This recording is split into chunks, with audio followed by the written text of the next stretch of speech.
Hi there, this is Mushtaba Ahmad and I welcome you all to my O-Levels Biology lecture series. And the syllabus code for this syllabus is 5090, and we are today starting off with the very first chapter and the very first topic of the syllabus, and it talks really about something that you see on your screen right now.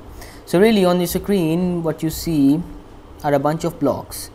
Blocks to me serve for a particular purpose, and I can think of one of the purposes of blocks as they serve to be the building blocks of a structure, of a really complex or large structure. They play a role as a basic foundational unit. So really there must be something that living organisms or living beings share common in.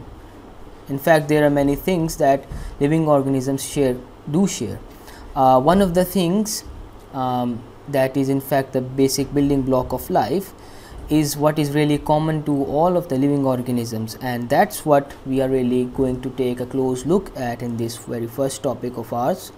So really in biology, the basic fundamental unit of life or the structure of a living organism is known as a cell.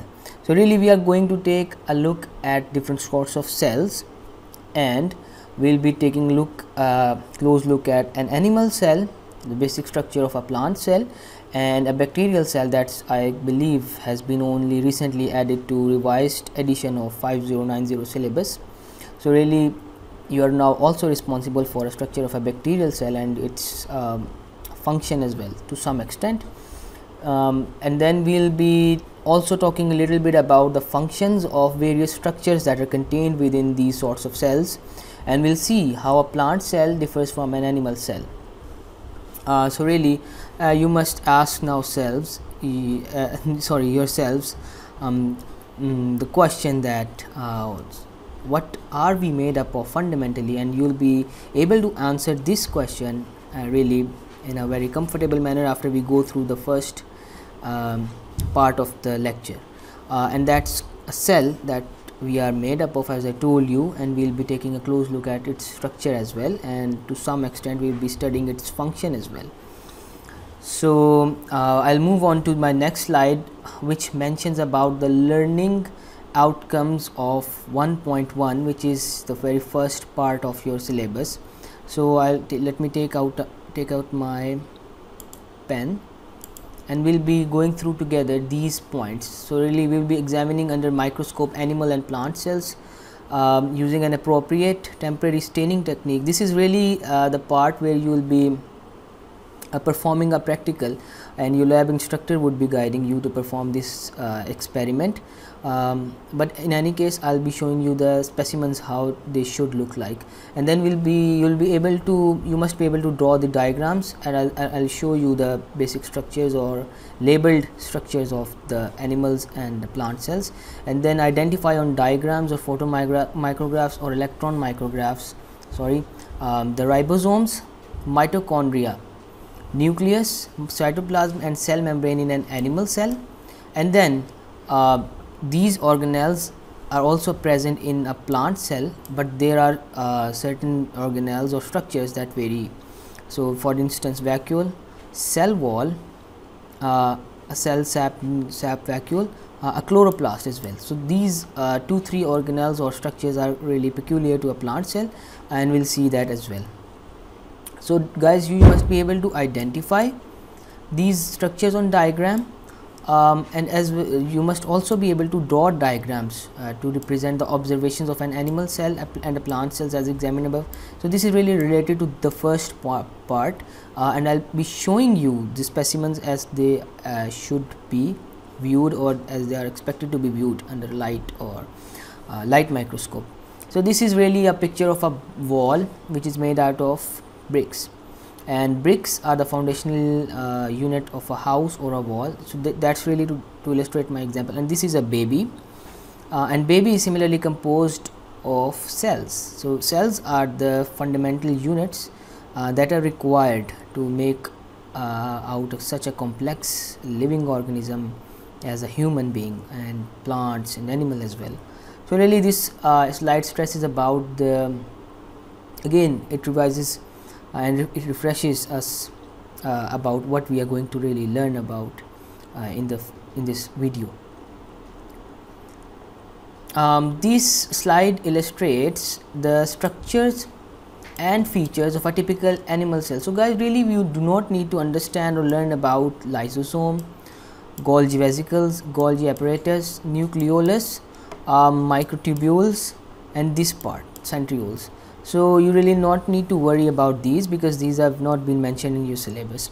Other than that, you must be able to identify them, these structures. This is a rough endoplasmic reticulum, and we'll be taking a close look at them as well, and we'll be studying about their function. That would make things much clearer, and you'll be able to identify nucleus, and you must also be able to draw this diagram, the simple one, on your exam day, because that's also been mentioned in your learning outcomes. So this is a mitochondrion, this rod shaped, oval shaped structure, and then we'll be taking a look at a typical plant cell. So this is again, you are not really responsible for Golgi vesicles, Golgi apparatus, and then you are not responsible for ameloplast, and then other organelles or structures, you are really responsible for them, and you must be able to identify and again draw them on your exam day, for your exam as well. And I really suggest you to practice such sort of a diagram beforehand in multiple times, I guess, and this is really not a difficult task, I believe, and you would be able to easily identify these organelles. Also, we are going to take a close look at the functions and really then the structures and the functions of each of the very structures that are contained within a plant as well as in an animal cell. So we will be taking a look at the function of mitochondrion, chloroplast, a vacuole, membrane, and a vacuole, and then cell membrane, what function does it perform in a cell, and then cell wall. So really you do not need to worry much about these things at this point of time, but really you must be able to understand that you need to learn how to draw the diagram and to identify them on your question paper. As I told you that we'll be discussing about these diagrams as well. So these slides, these are the really the specimens that have that are being viewed under a light microscope. So when you perform a practical, you should be able to visualize such sorts of specimens. So this is an onion cell that's not stained, and you see that the cells are in a particular order. So they are really arranged in a particular order, and the boundaries are distinctly marked, which is in fact a cell wall that differentiates or that marks boundaries of these cells. These are cells, and the boundaries are marked by the cell walls. Similarly, this is an onion cell that's been stained with a methylene blue dye. So a dye is used to generate contrast, and you see the densely stained structure is a nucleus. This is really nucleus. So these are nuclei that you see in various cells, and then again these are the boundaries. These are the boundaries. And then this is a cheek cell, which is an example of an animal cell that's been stained with a methylene blue dye. And the cells are not in a particular order because of one particular reason, and that's the absence of cell wall. And then you see these densely stained structure again. These are the nuclei which are also common to an animal cell. So these are the sorts of observations that you must be able to make as well as write down when you are asked about a question that relates to these. So guys, this is a slide that demonstrates an electron micrograph of an animal cell on the left and a plant cell on your right. So on your left you see that an animal cell has a nucleus, Golgi apparatus, lysosome, mitochondrion, rough endoplasmic reticulum, and a plasma membrane. That's the outermost boundary of the cell. This densely stained structure is very important to be noted. This is a nucleus. Lysosome, Golgi apparatus, you're not really responsible for these two. Mitochondrion is a oval shaped structure that you must be, these are really multiple mitochondria that are present in an animal cell. And then you see the chloroplast in a plant cell, which is only present in a plant cell. These are thick stack like structure. The outermost boundary is what is called a cell wall, and then it also has a nuclear envelope, nucleolus. Nuclear envelope is really the outermost boundary of a nucleus.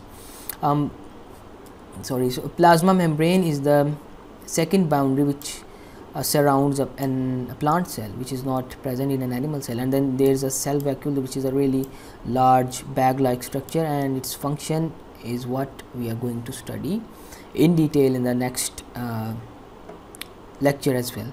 So guys, we have come to an end to this part, and we'll be taking a look at the bacterial cell, which has been recently added to the syllabus, its structure and the various functions of its structures, and we'll be also discussing the functions of the above structure. So really we'll be taking a close look at the ribosomes, the structure and the functions of nucleus, functions of cell membrane, cell wall, chloroplast, and all those which we just took a quick look at. So really you need not to worry, and the next lecture would also refresh as well as revise your knowledge of what we just studied today.